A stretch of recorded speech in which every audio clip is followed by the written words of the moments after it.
New York City just took down a statue of Thomas Jefferson that stood inside New York City Hall for the last 187 years because they've deemed him to be a racist. I clearly remember somebody warning we were heading down a slippery slope when they started tearing down the Confederate monuments, saying that it would ultimately lead to this. Are we going to take down statues to George Washington?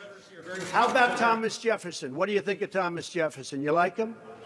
Okay, good. Are we going to take down the statue? Because he was a major slave owner. Now we're going to take down his statue. And at the time when he said that back in 2017, the media denounced him as a liar. This from NBC News. Why statues of George Washington and Thomas Jefferson aren't next, as President Trump suggested. And now New York City is moving to allow 800,000 non-American citizens to be able to vote in local elections. They're saying right now that it's only legal residents, non-citizens who have a green card at least, that didn't sneak across the border. But soon they'll say that the undocumented should have a voice as well. As far back as at least 5 years, many on the left supported the idea of allowing illegal aliens to be able to vote in presidential elections. This is me back in 2016 in an old episode of Petitions for Crazy Things. Quick signature to support the illegal aliens to help them be able to vote this election.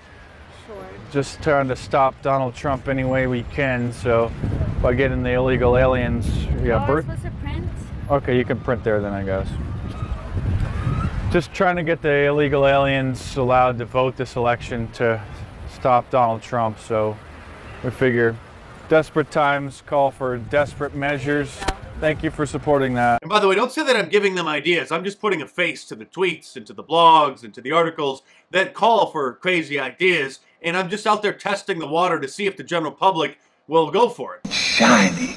Well, I guess Californians shouldn't be considered the general public, but you get the point. But there's a saying, as California goes, so does the rest of the country. And most of the craziness that we've seen pop up over the last few years has started in California. Yes, we're almost to that point where you'll be called a racist if you think that only American citizens should be able to vote in America. I mean, you're already called a racist if you think that people should at least learn English if they're going to live here. And the liberal media isn't just upset that Kyle Rittenhouse got to enjoy a nice Thanksgiving with his family instead of sitting in jail eating a bologna sandwich, but he also met with Donald Trump shortly after his acquittal, and Tucker Carlson is going to release a documentary on the entire sham of a trial soon. They're going to freak out because he's going to air clips on Fox News and post them on social media, but not as bad, perhaps, as they did about his documentary about January 6th. It's that time of the year. The days are getting shorter. It's cold outside. It's also when we start looking back at the past year.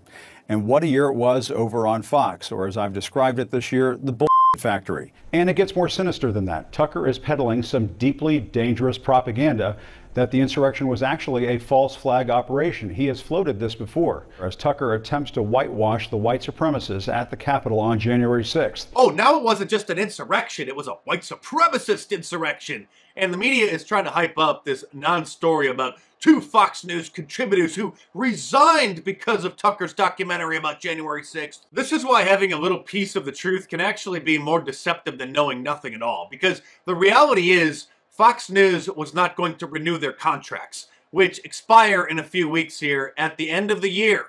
So all they did is give themselves an extended holiday vacation and get a bunch of free publicity, which they're trying to use in order to leverage to land a job over at CNN or MSNBC. They're both neocon never-Trumpers. I'm sure that won't come as a surprise. And nobody wanted them on Fox News. They hardly made any appearances on any shows recently. None of the viewers certainly wanted them. So basically, they were getting the can, and then they tried to make it seem as if they quit Fox News because of Tucker Carlson. CNN is so jealous of Tucker Carlson's documentary about January 6th, Patriot Purge, that they decided to air one of their own. This is a coup attempt encouraged by a sitting American president.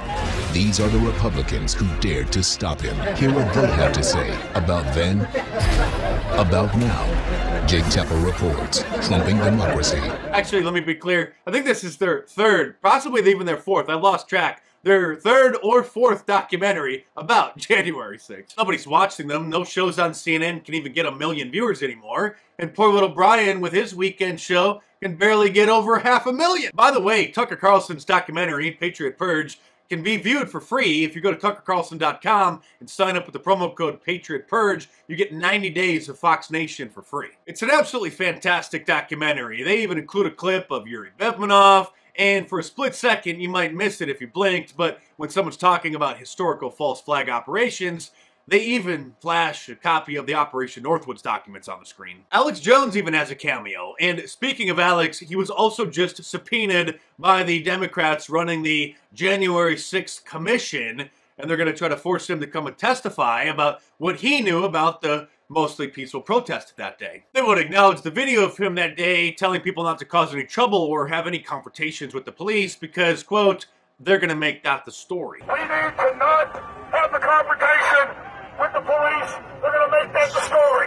Joe Biden is destroying America, but the blame doesn't fall squarely on his shoulders. He's a senile old man being taken advantage of by his inner circle, just like an unscrupulous telemarketer cons a poor senior citizen out of his credit card number. He's so delusional that he just said he's planning on running for re-election again in 2024, when it's obvious that there's a slim chance that he's even going to make it through his first term.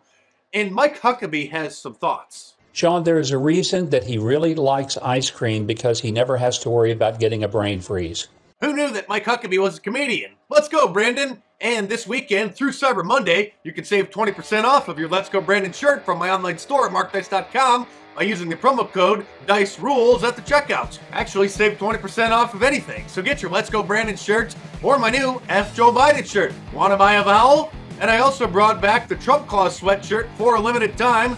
So head on over to markdice.com or click the link in the description below. Enter the promo code DICERULES at the checkout to save 20% this weekend through Cyber Monday. And check them out!